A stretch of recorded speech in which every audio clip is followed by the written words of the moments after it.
আসসালামু আলাইকুম প্রিয় এইচএসসিয়ান। আজকের ক্লাসে তোমাদেরকে আমি সরল দোলকের নিত্যতা সব থেকে সহজ উপায়ে শিখাই দিব। ভাইয়া ক্লাসটা মনোযোগ দিয়ে করো, আমি গ্যারান্টি দিলাম 100% তুমি বুঝবা। তো কোশ্চেন হচ্ছে, এখানে দেখো এই যে সরল দোলকের চিত্র দিয়ে দিছে, তোমাকে এখানে বলছে এ বি সি বিন্দুতে মোট শক্তি হিসাব করো, মানে এ বিন্দুতে মোট শক্তি, বি বিন্দুতে, সি বিন্দুতে। তো এই ম্যাথটাকে আমরা কেমন করে করব, মানে কতটা সহজ উপায়ে করা যায় সেটা তোমাদের সাথে ফার্স্টে আমরা আলোচনা করব। দেখো, এটা হচ্ছে তোমার সর্বোচ্চ বিন্দু।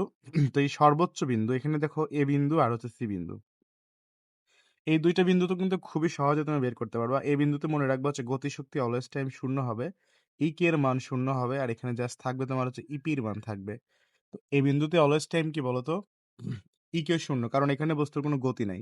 বস্তু এখানে তার সর্বোচ্চ উচ্চতায় উঠে গেছে, উঠার পরে তারপরে সে কি করবে, ধীরে ধীরে নিচের দিকে নামবে। তার মানে এখানে তার গতি শূন্য। যেহেতু তার গতি শূন্য মানে কোনো বেগ নাই, তাই গতিশক্তি শূন্য। এ পয়েন্টে গতিশক্তি অলওয়েজই শূন্য হবে, আর এখানে বিভব শক্তি থাকবে। তো এই পয়েন্টের ঝামেলা শেষ। বি পয়েন্টে খুবই সহজ। বি পয়েন্টে দেখো সাম্য অবস্থায় আছে। সেই সাম্য অবস্থায় থাকলে, যেটা স্ট্রেট লাইন বা রেফারেন্স ধরে, রেফারেন্স লাইন ধরতে পারো, এটা হচ্ছে রেফারেন্স লাইন। তো রেফারেন্স লাইন যেটাকে ধরবা, এই পজিশনে তোমার এখানে দেখো বস্তুর উচ্চতা নাই, এখানে বস্তু একদম ভূমি বরাবর আছে বা রেফারেন্স লাইন বরাবর আছে। সুতরাং এখানে তোমার বিভব শক্তি শূন্য, আর এখানে তোমার গতি শক্তি আছে। তো এই যে দুইটা পয়েন্ট বললাম, এ পয়েন্ট আর সি পয়েন্ট, এটা খুবই সহজ। এখান থেকে তুমি গতিশক্তি শূন্য, শুধু এখানে বিভব শক্তি বের করলেই হইলো। সি পয়েন্টে তোমার বিভব শক্তি শূন্য, শুধুমাত্র তুমি গতিশক্তি বের করলেই হইলো। এটাই নিয়ম। চলো আমরা এখন ম্যাথটাকে করব। আর এখানে সব থেকে মানে তোমার কাছে কঠিন লাগতে পারে বি পয়েন্টটা। তো আমরা সবকিছুই শিখবো। তো ফার্স্টে দেখো এ বি সি বিন্দুতে মোট শক্তির হিসাব করো। তো আমরা এখানে অলরেডি লিখে রাখছি এই বিন্দুতে গতিশক্তি ভাইয়া, এই বিন্দুতে গতিশক্তি অলরেডি 0 হবে, আর এই বিন্দুতে বিভব শক্তি হবে তোমার হচ্ছে এমজিএইচ। তোমরা সবাই বিভব শক্তির সূত্র জানো, তাই না? তো কথা হচ্ছে, আমার এই বিন্দুতে যখন আমরা বিভব শক্তিটাকে বের করতে যাব, তখন আসলে আমাদেরকে কি করতে হবে, আমাদের মূল কাজটা কি? যখন আমরা বিভব শক্তিটাকে বের করতে যাব, তখন আমাদেরকে দেখতে হবে এই বস্তুটার রেফারেন্স লাইন থেকে টোটালি কতটুকু উচ্চতায় আছে, মানে সে কতটুকু উচ্চতায় আছে, মানে নিচ থেকে সে কতটুকু পড়ে আছে সেটাই আমাদের বের করতে হবে। নিচ থেকে সে কতটুকু পড়ে আছে, তার মানে এইটা এইচ দূরত্ব। তো আমাদেরকে জাস্ট এই এইচ এর মান বের করতে হবে। এইটুকু যে কথা, তোমার এইটুকু সেম একই কথা, তাই না? মানে এখান থেকে এই উচ্চতা যতটুকু হবে রেফারেন্স লাইন ধরলে, এখান থেকে এই উচ্চতাটা সেমটুকু হবে। তার মানে তোমার জাস্ট এই উচ্চতাটাকে বের করতে হবে, তাহলে এখানে হয়ে গেল। তো এই উচ্চতাটাকে আমরা কেমন করে বের করব, এটা আমি কিন্তু বেসিকে শিখাইছি। যাদের আসলে 4-5টা বেসিক ক্লাস করা প্রয়োজন, যারা এটা বুঝো না, এই যে হোয়াটসঅ্যাপ নাম্বারে ফ্রিতে তুমি স্পেশাল ক্লাস করতে আমাকে নক দিও, আমি বেসিক ক্লাসের লিঙ্কগুলো দিয়ে দিব। ফ্রিতে জয়েন হতে হবে, কোনো ভর্তি হতে হবে না। শুরু ক্লাসগুলো করলে আশা করি তুমি সহজে বুঝবা। তারপরে চলো একটু ভালো করে বুঝাচ্ছি আমি এখানে। তোমাকে বের করতে হবে এই এইচটা, মানে এইটুকু বের করতে হবে। তো ভাই একটা বিষয় ফলো করো, এখানে এল এর মান 1 মিটার দেওয়া আছে, মানে পুরা দূরত্ব দেওয়া আছে 1 মিটার। তো পুরা দূরত্ব যদি 1 মিটার দেওয়া থাকে, বাট তোমার বের করতে হবে এইটুকু, তাই না? এইটুকু বের করতে হলে তোমাকে ফার্স্টে এইটুকুর মান জানতে হবে। তো আমি এইটুকুর মান কত হবে, এই বিন্দু বরাবর দেখো এটা কত ডিগ্রি কোণে ছিল, 30 ডিগ্রি কোণে ছিল। যা বলি তাই বুঝো শুধুমাত্র, এটা 30 ডিগ্রি কোণে ছিল। এটাকে যদি আমরা উপাংশে ভাগ করি, এটা হবে তোমার হচ্ছে, এইখানে হবে তোমার এল কস 30 হবে। এল কস কত হবে, 30। তো আমার এইটুকুর মান বের হয়েছে হচ্ছে তোমার এল কস 30। তুমি এইটুকুর মান জানো, আবার পুরাটুকির মানও জানো।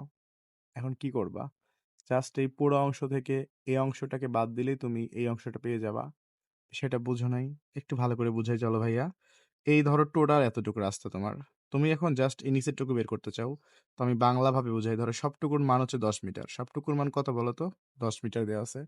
এখন এতটুক যদি 7 মিটার হয়, তাহলে এতটুক কত মিটার, তুমি কিন্তু আরামসে বলতে পারবা। যে তখন কি করবা, যে সবটুকু থেকে ছাড়া আমি 7 মিটারকে বাদ দিব, তাহলে নিচেরটুকু কত মিটার হবে, 3 মিটার হবে। তাহলে এখন বিষয়টা বুঝ, আমার বের করতে হবে এতটুকু।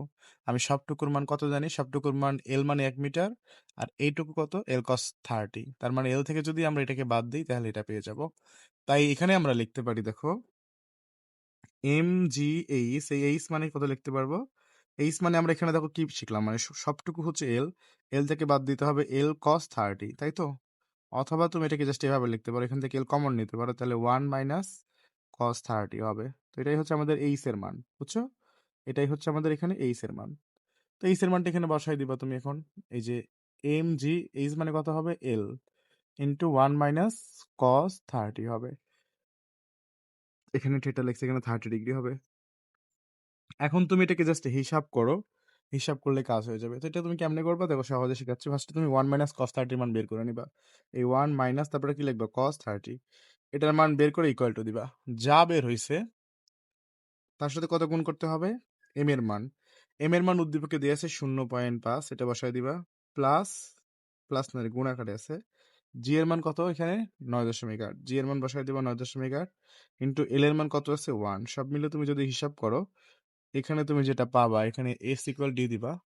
তো যেটা পাইলা সেটা হচ্ছে 0.6564 এত জুল। তো আমরা দেখো এখানে ফার্স্টে হচ্ছে ভাই, এ বিন্দুতে তোমার হচ্ছে গতিশক্তি বিভব শক্তি দুইটাই বের করে ফেলছি। তো এখন আমাদের এখানে এই বিন্দুতে মোট শক্তি কত হবে, জিরোর সঙ্গে যদি এটা যোগ করি তাহলে এটাই হবে। তাহলে মোট শক্তি 0 প্লাস 65 64, এটা যোগ করলে কত হবে, ওই 65 64 জুলই হবে। তাহলে আমাদের এই বিন্দুতে মোট শক্তি বের হয়ে গেছে। ঠিক আছে, সি বিন্দুতে মোট শক্তি বের করা খুবই সহজ। বাট এবার আমরা কাজ করবো কোনটা নিয়ে বলো তো, বি বিন্দু নিয়ে। আর এই বি বিন্দুটাই কিন্তু অনেক বেশি ইম্পর্টেন্ট, এখানেই স্টুডেন্টরা বেশিরভাগ আটকায় যায়। চলো আমি একটু চিত্রটাকে এখানে ড্র করে নিচ্ছি তোমাদের সুবিধার্থে, বোঝানোর সুবিধার্থে। এরকমই তো ছিল নাকি? ওকে, চলো। এতটুক ছিল হচ্ছে তোমার, সবটুকু ছিল 30 ডিগ্রি, আর এতটুক ছিল তোমার কত ডিগ্রি, 15 ডিগ্রি। ওকে ভাইয়া, তো এখন তোমাকে যেটা করতে হবে, এই বি বিন্দুতে আমার মনে করা হচ্ছে ফার্স্টে কি বের করতে হবে বলো তো, বি বিন্দুতে আমাকে বের করতে হবে বিভব শক্তি এবং গতিশক্তি। তো চলো ফার্স্টে আমরা বি বিন্দুতে বিভব শক্তিটা বের করে ফেলবো। বিভব শক্তি হচ্ছে ইপি সমান সমান এম জি এইচ। একটু আগে আমরা যেভাবে এইচটা বের করছিলাম সেম ভাবে বের করতে হবে। এটা 15 ডিগ্রি, তাহলে এটা যদি 15 ডিগ্রি হয় তাহলে এটা কত ডিগ্রি হবে, আগের বার এটা ছিল দেখো 30 ডিগ্রি ছিল, এখানে কি লিখছিলাম এল কস 30 ডিগ্রি। তাহলে এটা যদি 15 ডিগ্রি হয় তাহলে এইটুকুকে আমি কি লিখবো, এল, এখানে লিখবো তুমি এল কস, দেখো কলম লিখতেছে না জায়গায়, এল কস, সবগুলো কলমে ডিস্টার্ব।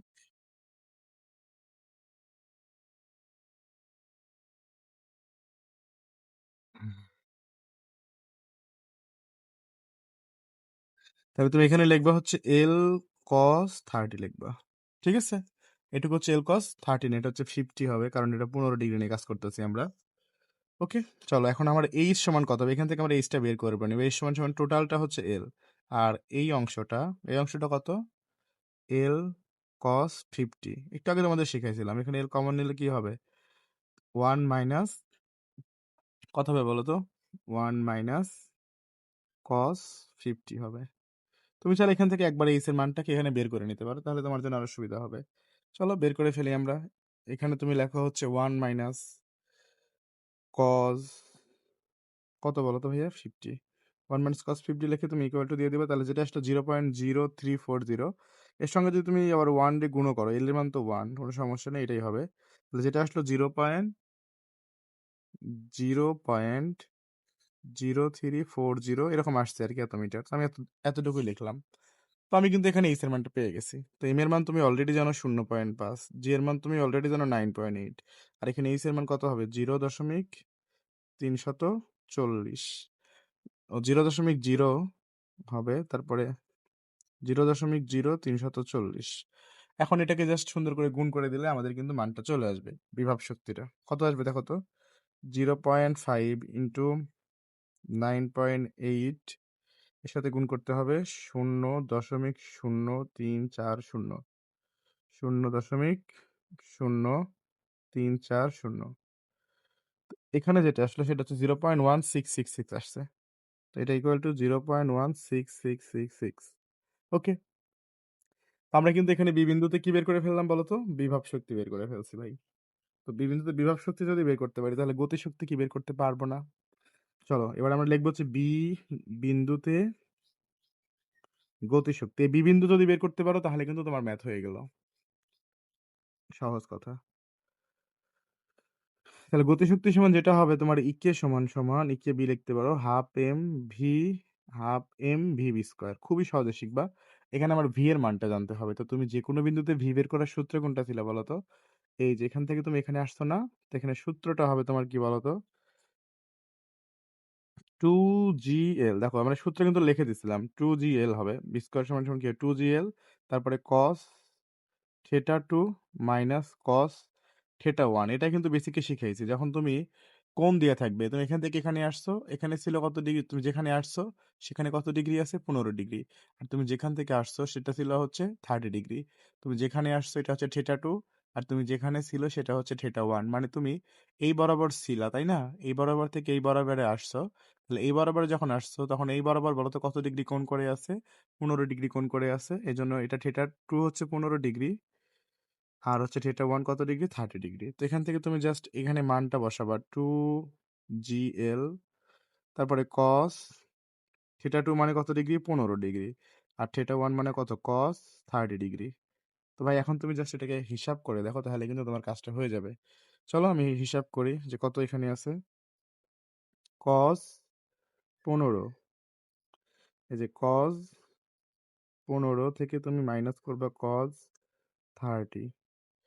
এখানে যে মানটা আসবে সেটা হচ্ছে 0.0099 আসছে। চলো আমরা এখানে মানগুলো বসাই দিই সুন্দর করে, হ্যাঁ? ওইটুকু মান কিন্তু পেয়ে গেছি আমরা। তুমি দেখছো তোমরা সবাই। এখানে জাস্ট মানগুলো সুন্দর করে বসাতে পারলে অঙ্ক হয়ে যাবে ভাই। এখানে হাফ লিখবা, তারপরে এম মানে তুমি আচ্ছা এমই লেখো। এইটা মানে কত লিখবা? 2gl। আর এখানে আমি যে মানটা পাইলাম অলরেডি, কত পাইছি বলো তো? 0.39 লিখে দিবা। 0.9, 0.0 তারপরে 3টা 9, 0.0 তারপরে 3টা 9 মানগুলো লিখে দিছি। এখান থেকে তোমার 2 আর 2 ক্যান্সেল হয়ে যাবে, থাকবে এম মানে 0.5। ঠিক আছে? জি মানে 9.8 আর এল মানে হচ্ছে 1, তারপরে 0.0 তারপরে 999 লিখে দিবা। এটা এখন গুণ করে দিলেই কিন্তু তোমার কাঙ্ক্ষিত অ্যান্সার চলে আসবে। এখন দেখো 0.5 গুণন 9.8 গুণন 1 গুণন 0.0399, এটা যদি ইকুয়াল দাও তাহলে আসে 0.48, 0.4895। তো আমরা দেখো বি বিন্দুতে কিন্তু গতিশক্তি বের করছি। তো গতিশক্তি বের করতে গেলে আমাদের আসলে তেমন কিছুই করতে হবে না। শুধুমাত্র যদি দুইটা কোণ দেয়া থাকে যে 2gl cos theta minus cos theta 2 minus cos theta 1, এখানে জাস্ট মানগুলো বসায় তুমি চাইলে মান বের করে নিতে পারো আলাদা করে, অথবা তুমি চাইলে এখান থেকে সরাসরি করতে পারো, কোনো সমস্যা নেই। এখন এই দুইটাকে যোগ করে দেখো তো আসলে তোমার প্রথম বিন্দুর সময়তে মিলে কিনা। 0.4895 আছে। এর সঙ্গে তুমি যোগ করে দিবা, ফার্স্টে আসছে 0.136। এখন দেখো তুমি যদি ইকুয়ালটা করো, দেখো এই যে 65 61 এসে গেছে। তো প্রথমটা ছিল 65 64, এখানে কি আসছে? 65 61, মানে পয়েন্টের পর 2 1 কম বেশি সমস্যা নাই। তার মানে তুমি এটাকে জাস্ট 0.65 65 64 লিখতেই পারো। তার মানে আমার দেখো এই বিন্দুতে আর বি বিন্দুতে কিন্তু মোট শক্তি সেম চলে আসছে। আশা করি তুমি এটা বুঝছো ভাই। সি বিন্দুতে বের করতে কি পারবা না বলো তো? নাকি করে দিতে হবে? সি বিন্দুতে বের করা খুবই সহজ। সি বিন্দুতে জাস্ট কি আছে? শুধুমাত্র গতিশক্তি আছে। সি বিন্দুতে শুধুমাত্র কি আছে বলো তো? শুধুমাত্র গতিশক্তি বের করবা সি বিন্দুতে। পারবা কিনা বলো সবাই? এতটুকু যদি বুঝো তাহলে তো মাশাআল্লাহ, যদি না বুঝো তাহলে তো অনেক কষ্টের ব্যাপার। আমি বেসিক ক্লাসগুলো করলে আশা করি বুঝে যাবে। চলো সি বিন্দুর কাজ করবো আমরা এবার। সি বিন্দুতে বিভব শক্তি শূন্য, গতিশক্তি বের করতে হবে। তো গতিশক্তির জন্য কি লাগবে? ওই সেম সূত্র। দেখো half M V C square. চলো করি এবার দেখি। Half into M into V C square. V C square মানে হচ্ছে 2gl cos theta 2 minus cos theta 1। যে কোনো বিন্দুতে বেগ বের করার সূত্র এটা, যদি কোণ দেয়া থাকে তাহলে এখানে 2 কাটা যাবে, থাকবে এম ইন্টু জি ইন্টু এল। তারপর এখানে আমি জাস্ট এটার মানটাকে বের করে নিব। চলো cos থিটা 2 যখন সাম্য অবস্থায় আসবে তখন থিটার মান কিন্তু হয়ে যাবে 0 ডিগ্রি, বুঝছো? এখানে যখন আসছে তখন থিটার মান কত হচ্ছে? সি বিন্দুতে যখন এখান থেকে এখানে আসছে তখন থিটার মান 0। তুমি এখন হিসাব করো যে cos, ফার্স্টে লিখবা cos 0 ডিগ্রি মাইনাস cos কত ডিগ্রি বলো তো? cos 0 ডিগ্রি মাইনাস cos কই থেকে আসছিল যেন? 30 ডিগ্রি থেকে আসছিল। তো cos 30 বসায় দিবা। এখানটা ইকুয়াল করলে যে মান আসবে সেই মানটা হচ্ছে 0.1339। তো এটা বসায় দেখি না, 0.133397, যতটুকু তুমি লিখতে পারো। যত বেশি লিখবা অ্যান্সার তত অ্যাকুরেট আসবে। তাহলে এম মানে 0.5, জি মানে 9.8, এল মানে হচ্ছে 1 ইন্টু 0.13397। চলো এবার দেখি আসলে আমাদের মোট শক্তি মিলে কিনা। 0.5 গুণন 9.8 গুণন 1 গুণন 0.133 দুইটা 3 তারপর 97 এবার ইকুয়াল টু দিব দেখো এই যে 0.6564 দেখছো মিলে গেছে ভাই একদমই মিলে গেছে 0.6564 মাঝখানে এটা কিন্তু একটু কম বেশি হয়েছে এটা কেন হয়েছে আমাদের মান কম বেশি নেওয়ার কারণে এত জুল তো এখানে তুমি দেখো সি বিন্দুতে তোমার হচ্ছে যদি মোট শক্তি বের করো তাহলে গতিশক্তি হচ্ছে 0 আর বিভব শক্তি হচ্ছে 0.6564 জুল তাহলে এখানে তুমি দেখো সি বিন্দুতেও সেম শক্তিটাই আসছে তার মানে এই বিন্দু সি বিন্দু আর বি বিন্দু প্রত্যেকটা বিন্দুতে কিন্তু শক্তি কোনো পরিবর্তন হয় নাই সুতরাং কি বলতে পারবো আমরা এখানে শক্তির সংরক্ষণশীলতা মেনে চলছে এই হচ্ছে তোমার অ্যান্সার আশা করি তুমি বুঝছো ভাই এখানে জাস্ট তোমাকে মনে রাখতে হবে দেখো আমি আরেকটা বার একটু সামারাইজ করে দিই তোমাদেরকে যেন আরো বেশি ক্লিয়ার হয়ে যায় খুবই সহজ একটা ম্যাথ তুমি যদি এইভাবে করো একদম ইজিতেই করতে পারবা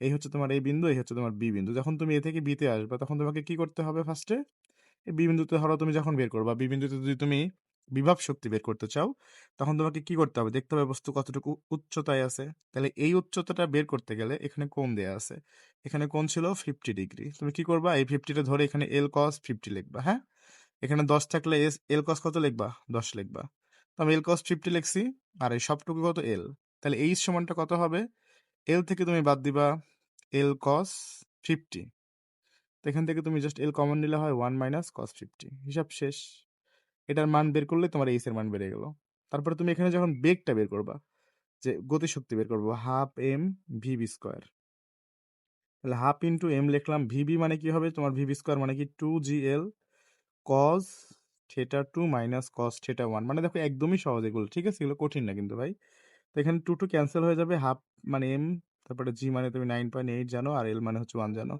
এখন এখানে তুমি মান বসাবা থিটা টু মানে তুমি এখানে যেখানে আসছো আপাতত সেখানে তুমি 30 থেকে আসছো হচ্ছে 15 ডিগ্রি বরাবর এই জন্য কস থিটা এখানে 15 হইলো মাইনাস কস কত হইলো তোমার এখানে 30 হইলো এখন তুমি এটাকে হিসাব করে দিলে তোমার এখানে গতিশক্তিটা বের হয়ে গেল কত সহজে বের করতে পারবো দেখছো তো পুরো বিষয়টা বুঝছো কিনা অনেক বড় একটা ক্লাস নিয়েছি আমি যদি এত বড় ক্লাস নেই না তোমাদের এই কনসেপ্টটা ক্লিয়ার কিনা যদি সমস্যা থাকে অবশ্যই আমাকে তুমি কোশ্চেন করবা এবং আমি তোমাকে ইনশাল্লাহ ক্লিয়ার করে দিব আল্লাহ ভরসা আশা করি এই টাইপের ম্যাথ তুমি নেক্সট টাইম করতে পারবে